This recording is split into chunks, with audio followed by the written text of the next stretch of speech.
अच्छा, शादी हो गई, आपकी पर्सनल लाइफ के बारे में बहुत कम लोगों को पता है। जी। हम सबको पता है कि भाई एक अरेंज मैरिज हुई थी, हाँ लेकिन जी। थोड़ा बहुत अगर हमें और पता चले कि कैसी अब कैसा है आपका रिलेशन एंड ऑल, थोड़ा कैसे अ, मिले थे आप?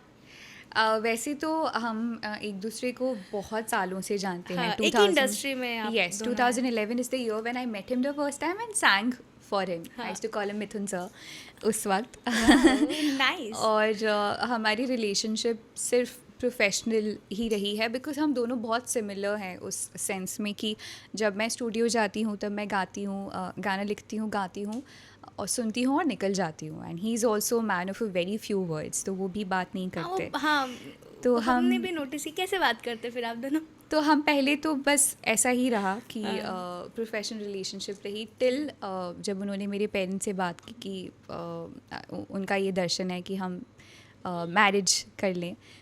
सो देन जब मम्मा ने उनके पेरेंट्स ने मिलके डिसाइड किया, फिर उसके बाद जब हमने एक्चुअली बात करना शुरू किया तब इतनी सारी बातें थी करने के लिए। खत्म नहीं हमारी हुई। आज भी बातें ख़त्म नहीं होती है। ओह वाह। मैं घर से निकलती हूँ, still on the phone talking to each other. He is वाह। At work, we still talking to each other and हमारी बातें सुबह से लेकर रात तक चलती रहती हैं। एंड आई थिंक आपको एक ऐसे पार्टनर मिल जाना जो बहुत ही सिमिलर हैं इन नेचर, वैल्यूज़, प्रिंसिपल्स के, वो भी बहुत ज़्यादा पक्के हैं। जो सच्चाई है उनमें, सबसे बड़ी बात वो जितना सपोर्ट करते हैं मुझे। आई थिंक एक बहुत बड़ी ब्लेसिंग होती है अगर आपको आपके पार्टनर के रूप में आपका बिगेस्ट सपोर्ट सिस्टम, आपके बेस्ट फ्रेंड, कॉन्फिडेंट, सब कुछ मिल जाए। And he such an amazing person. मुझे हमेशा से ऐसा लगता था कि मैं बहुत अच्छी इंसान हूँ लेकिन उनसे मिलकर उनसे मिलके मुझे रियलाइज़ हुआ कि वो मुझसे ज़्यादा बेहतर इंसान है।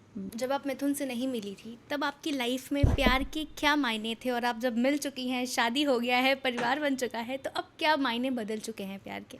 सो जैसे कि मैंने आपको बताया था कि मेरे हमेशा से गोल्स थे हाँ। 5 साल 10 साल। और जब आप एक मारवाड़ी फैमिली में बॉर्न होते हैं तो शादी सबसे ज़्यादा टॉक्ड अबाउट टॉपिक होता है घरों में। सो मेरे घर में हमेशा से बातचीत होती रहती थी कि किस तरह का एक पर्सन मेरी लाइफ में होना चाहिए। माई पेरेंट्स वो very like they were preparing for my marriage जब मैं 3-4 साल की थी तब से। बट मुझे पता था कि जब ये बहुत क्लियर बात थी कि मैं हाँ। शादी अपने पेरेंट्स की पसंद की करूँगी। और बचपन से सोचा था आप जो बचपन से, कहेंगे वही करेंगे हम। हाँ, और मैं बहुत वाह। एकदम, वो होता है ना ब्लाइंडर्स लगे होते हैं, तो मैं बिल्कुल वैसे ही जी रही थी अपनी लाइफ में। मेरी कुछ ज़्यादा दोस्त भी नहीं है, मैं कहीं बाहर भी नहीं जाती, और मुझे पता था कि जब मेरे पेरेंट्स बोलेंगे कि इनसे शादी करनी है फिर मुझे उस पर्सन से प्यार होगा। और मेरे लिए हमेशा से प्यार बहुत बहुत ही बड़ी एक वैल्यूएबल फीलिंग रहा हाँ। है। और मुझे पता था कि जब मुझे प्यार होगा तो वो एकदम सबसे हाई ऊंचे लेवल पे होगा ना। पायदान पर होगा हाँ। मेरी ज़िंदगी में। सो मेरे लिए मिथुन जी को पाना उन एक जीवन साथी के रूप में, आई थिंक वो जो एक दर्शन था मेरा, प्यार के लिए हो या शादी के लिए हो, वो उसके मायने और ज़्यादा बढ़ गए, उसका रिस्पेक्ट और ज़्यादा बढ़। पलक, जब हम छोटे होते हैं, बच्चे जब छोटे होते हैं ऑब्वियसली, और आजकल की जनरेशन, हम सोचते हैं कि हमें इस तरह का लड़का चाहिए, हमें उस तरह का लड़का चाहिए। तो आपने कभी नहीं सोचा था कि आप जिससे शादी करेंगी उस उनके उनमें क्या क्या होना चाहिए? एक लिस्ट होती है ना कि इसमें इसमें ये होना चाहिए, अगर वो ये है तो भाई हम शादी करने के लिए हाँ। रेडी हैं। तो आपने पूरा अपने पेरेंट्स पे छोड़ दिया था। हाँ जी। आप क्या चाहती थी?